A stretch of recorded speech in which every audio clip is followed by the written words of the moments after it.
अस्सलाम वालेकुम everyone and welcome back to my channel. आज हम एक इंग्लिश पोएट जॉन डन को डिस्कस करेंगे। एक्चुअली हमारा मेन टॉपिक इसकी पोइट्री है, but in this video we will take a short look on his biography. So let's start. He was born in 1572 in London. John Donne was an English poet, scholar, soldier, cleric. अब cleric किसे बोलते हैं? A person who performs religious duties, ऐसा person जो कि religious duty perform करता हो। Such as in Islam cleric में रेफर टू इमाम और मुफ्तीज़, और इसी तरह क्रिश्चियनिटी में हम प्रीस्ट को भी क्लरिक के नाम से कॉल कर सकते हैं। जॉन डन जो है वो मेटाफिज़िकल पोइट्री की वजह से फेमस था। फिज़िकल पोइट्री जो है वो बेसिकली 17th सेंचुरी में इन इंग्लैंड में इमर्ज हुई थी।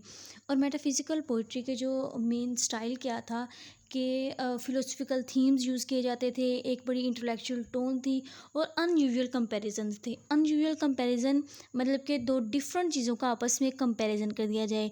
जब हम किसी पोइट की जो है वो पोइट्री को देखते हैं जिसमें वो अपने बिलव्ड को एड्रेस कर रहा होता है, तो वो क्या करता है कि अपने बिलव्ड का कंपैरिजन रोज़ेस से करता है या फिर हार्ट से करता है।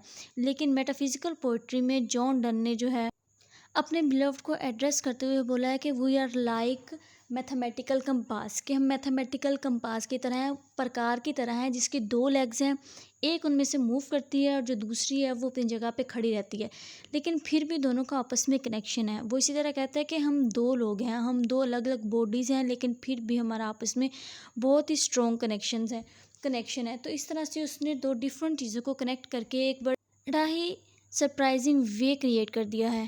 इन्हीं अनयूजुअल कंपैरिजंस की वजह से he was regarded as one of the greatest metaphysical poet in English literature. He belong to Roman Catholic family. वो रोमन कैथलिक फैमिली से बिलोंग करता था, लेकिन उस टाइम पे जो है वो कैथलिसिज्म लंदन में इलीगल था। अब कैथलिसिज्म लंदन में इलीगल क्यों था? ड्यूरिंग 15th सेंचुरी लंदन में दो रिलीजियस पार्टीज थी, एंग्लिकनिज्म and कैथलिसिज्म।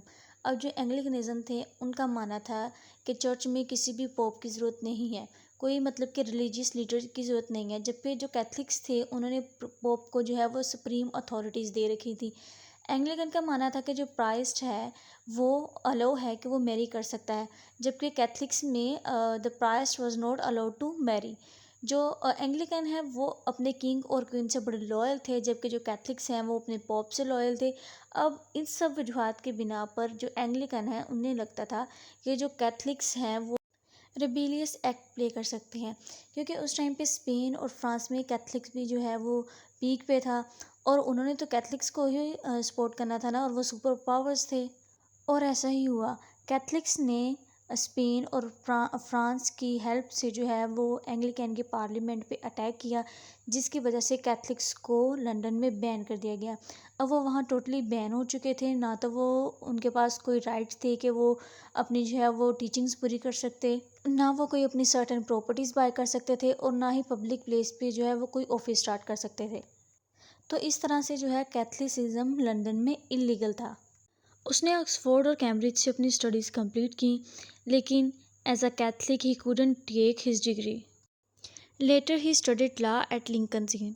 In 1601 Donne secretly married Anne More. John Donne ने जो है वो सीक्रेटली एनीमोर से शादी की, जो कि इनके एम्प्लॉयर की भतीजी थी।